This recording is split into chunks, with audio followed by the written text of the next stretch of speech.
এই চুপ থাক। আমার মন চাইলে আমি ওন্না পরবো, আর মন চাইলে ওন্না আমি ফালাই দিব।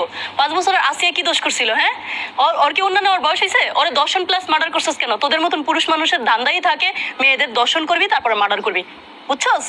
জ্ঞান দিতে আসবি না। দুনিয়ার সকল পুরুষ মানুষদেরকে কেন যে ও ধর্ষক বলছে সেই কারণটা তো আপনারা জানেন না। আমি একটু আপনাদেরকে বলি, শোনেন।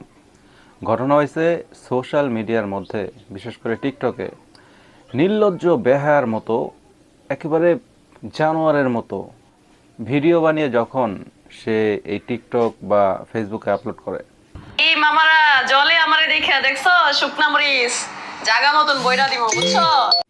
তখন তার কমেন্টে যে মানুষজন ব্যাড কমেন্ট করা শুরু করছে। কেউ তাকে খারাপ মেয়ে বলতেছে, কেউ তাকে বেশ্যা বলতেছে, আবার কেউ তাকে ভালো ভালো পরামর্শও দিচ্ছে যে আপনি ওন্না ব্যবহার করেন।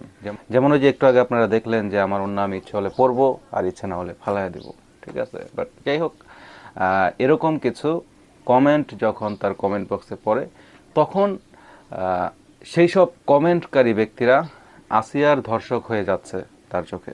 আপনারা দেখলেন যে সে সমস্ত পুরুষ মানুষদেরকে টার্গেট করে বলল যে এরা সকলে নাকি আসিয়াকে ধর্ষণ করেছে। তো প্রথমে আমি তাকে উদ্দেশ্য করে বলতে চাই যে আসলে যারা তোকে কমেন্ট করেছে বা যেসব পুরুষ মানুষদেরকে টার্গেট করে কথা বলেছে, এরা কেউ কাউকে ধর্ষণ করেনি। বরং আমার কাছে মনে হয় আসিয়াকে যেই কোয়ালিটির পুরুষ মানুষ ধর্ষণ করেছে সেই কোয়ালিটির পুরুষ মানুষ হচ্ছে তোর বাবা। কারণ তোর বাবা তোর মতো একটা জানোয়ার, তোর মতো একটা নষ্টা, তোর মতো একটা বেশ্যাকে এইভাবে সুস্থ সমাজের মধ্যে ছেড়ে দিয়ে সমাজটাকে অসুস্থ বানিয়ে ফেলছে।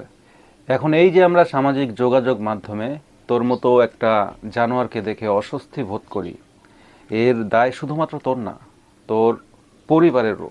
কারণ তারা তোর মতো একটা কুকুরকে বা তোর মতো একটা জানোয়ারকে এইভাবে রাস্তায় ছেড়ে দিয়েছে, যার জন্য আমাদের অসুবিধা হয়। যাই হোক প্রিয় দর্শক, আসলে একে নিয়ে কথা বলার কোনো উদ্দেশ্য ছিল না। আর দেখতেই পাচ্ছেন এরকম একটা জানোয়ার আমার মতো একজন মানুষ, আমার মতো কেন, ইনফ্যাক্ট পুরো বাংলাদেশের মানুষও যদি ওকে নিয়ে খারাপ মন্তব্য করে, ও একটুও চেঞ্জ হবে না। যাই হোক, তো এখন প্রশ্ন হচ্ছে, আমি একটা জিনিস খেয়াল করলাম, আপনারাও হয়তোবা খেয়াল করেছেন, যে যখনই আমাদের দেশে পোশাক টোশাক নিয়ে, মানে বিশেষ করে মেয়েদের অশালীন পোশাক নিয়ে কোনো কথা বলা হয়, তো আর এই কথাগুলো যাদের উপরে যায়, মানে যে ধরনের মেয়ে মানুষ অশালীনভাবে থাকে, তারা এর বিপক্ষে একটাই যুক্তি দাঁড় করে যে আসিয়ার মতো একটা মেয়ে কি দোষ করেছিল। আপনি একটু চিন্তা করেন, এটা কি কোনো যুক্তির মধ্যে পড়ে? একজন মুসলিম নারীকে যখন শালীনভাবে থাকতে বলা হয়, যখন পর্দায় থাকতে বলা হয়, মনে করেন আমি মন্তব্য করলাম কাউকে, একজন মুসলিম বোনকে, যে আপনার শালীনভাবে চলা উচিত, আপনার বোরকা পরে থাকা উচিত। এখন এই যে কথাটা, এটা কি আমার নিজের কথা? এই যে আমি একটা পরামর্শ একটা মেয়েকে দিচ্ছি, এটা কি আমার ব্যক্তিগত কোনো পরামর্শ?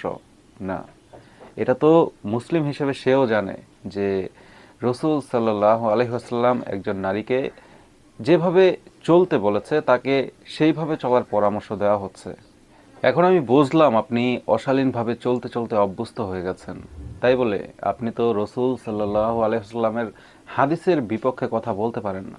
ধরেন আপনি 5 ওয়াক্ত নামাজ পড়েন, আরেকজন ব্যক্তি সে নামাজ পড়ছে না, তাকে যখন আপনি নামাজের জন্য দাওয়াত দেবেন, নামাজের কথা বলবেন, সে কি আপনার সাথে দুর্ব্যবহার করবে? না, কারণ সে জানে যে নামাজ তার উপরে ফরজ। নামাজ এটা সম্পূর্ণ আল্লাহ সুবহানাহু ওয়া তাআলা তার উপরে ফরজ করেছে। তো সেই জায়গা থেকে সে কিন্তু আপনার সাথে দুর্ব্যবহার করবে না, সে আপনাকে বলবে হ্যাঁ আমার নামাজ পড়া উচিত, পড়তে পারছি না তবে আমার উচিত। তো একইভাবে একজন নারীর উপর পর্দা করাও তো ফরজ। তো তাকে যখন পর্দার কথা বলা হয়, সে কিন্তু আল্লাহ সুবহানাহু ওয়া তাআলার বিপক্ষে যে কথা বলতে পারে না। সে, তাকে যখন এই প্রশ্ন করা হয়, সে হয়তো মনে করছে সে পুরুষদের বিপক্ষে কথা বলছে, কিন্তু না, সে তো পুরুষদের বিপক্ষে কথা বলছে না, সে স্বয়ং আল্লাহ সুবহানাহু ওয়া তাআলার আইনের ব্যাপারে কথা বলছে, আইনের বিপক্ষে কথা বলছে। মনে হয় রসুল সাল্লাল্লাহু আলাইহি ওয়াসাল্লাম এই জন্য বলে গিয়েছিল যে মেয়েরা বেশি বেশি জাহান্নামে যাবে। তার এই কথার বাস্তব চিত্র আজকে দুনিয়ার মধ্যে সুস্পষ্ট। কারণ একজন পুরুষ মানুষ আমল যদি ঠিকমতো নাও করে, আপনি দেখবেন কোনোভাবে সে আল্লাহ সুবহানাহু ওয়া তাআলার বিপক্ষে যে কোনো কথা বলে না। কিন্তু একজন মহিলা মানুষ, সে যত বড় লেবাসধারী মানুষই হোক, যেমন মানুষই হোক, কোনো কারণে আপনি যদি তার কোনো একটা ভুলের বিপক্ষে যান, মানে কাজটা সে ভুল করছে, আর আপনি তার বিপক্ষে যে তাকে বোঝানোর চেষ্টা করলেন, ঠিক তখন সে কি করবে? তার মন গড়া একটা যুক্তি দিয়ে তার ভুলটাকে তো স্বীকার করবেই না, বরং সেই ভুলের মধ্যে অটল থাকার জন্য যত যুক্তি দেওয়ার প্রয়োজন হয় সব দেবে। আমি বলছি না সবাই একই রকম, বাট অধিকাংশ ক্ষেত্রেই কিন্তু এটা হয়। আর এই জন্যই মনে হয় যে রাসূল সাল্লাল্লাহু আলাইহি সাল্লাম এই জন্যই হয়তো বলেছিল যে মেয়েরা বেশি বেশি জাহান্নামে যাবে। তো যাই হোক, প্রিয় দর্শক, ভিডিওটি সম্পর্কে অবশ্যই আপনাদের মূল্যবান মতামত কমেন্টে জানাবেন। আজকের ভিডিওটা আর বেশি লম্বা করছি না, আজকের মতো এখানেই বিদায় নিচ্ছি। সকলে ভালো থাকুন, সুস্থ থাকুন, আল্লাহ হাফেজ, আসসালামু আলাইকুম। আর অবশ্যই ভিডিওতে লাইক দিয়ে চ্যানেলটিকে সাবস্ক্রাইব করে আমাদের পাশে থাকুন। আল্লাহ হাফেজ।